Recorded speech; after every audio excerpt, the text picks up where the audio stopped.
Welcome to this tutorial on Vararg parameters in Kotlin. Today, you'll learn how to accept a variable number of arguments in your functions using the Vararg keyword. This powerful feature makes your code more flexible and easier to use.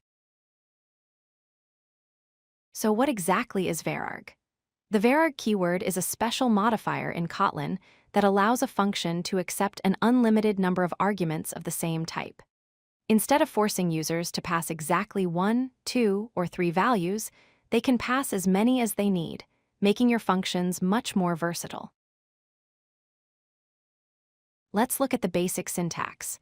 To create a Vararg parameter, you start with the fun keyword followed by your function name. Inside the parentheses, you write the Vararg keyword, then the parameter name, a colon, and the type. The function body goes inside curly braces, just like any other function. Here's a simple example to make things clear. The function printNames accepts a Vararg parameter called names of type string. Inside the function, we use a for loop to iterate through all the names and print each one. When calling the function, we can pass any number of string arguments separated by commas, like Alice, Bob, and Charlie. Let's understand what happens behind the scenes. When you use Vararg, Kotlin automatically converts all those arguments into an array inside the function.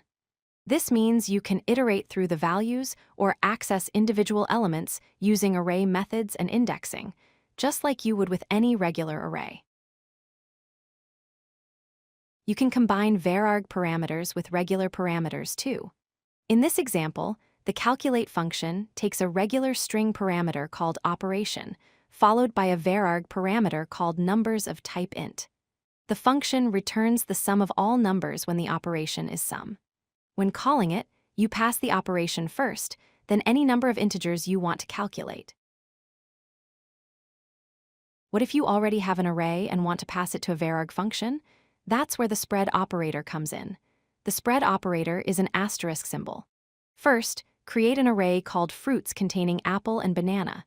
Then, when calling displayFruits, use the asterisk before the array name.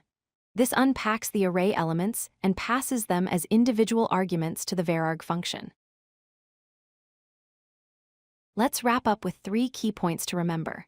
First, you can only have one Vararg parameter per function. Second, if you're mixing Vararg with other parameters, the Vararg should be the last parameter in the function signature. Third, always use the spread operator, which is the asterisk symbol, when you need to pass an existing array to a Vararg function. Keep these rules in mind, and you'll use Vararg effectively in your Kotlin projects. If you like this video, hit that like button and don't forget to subscribe. Visit codelucky.com for more such useful content.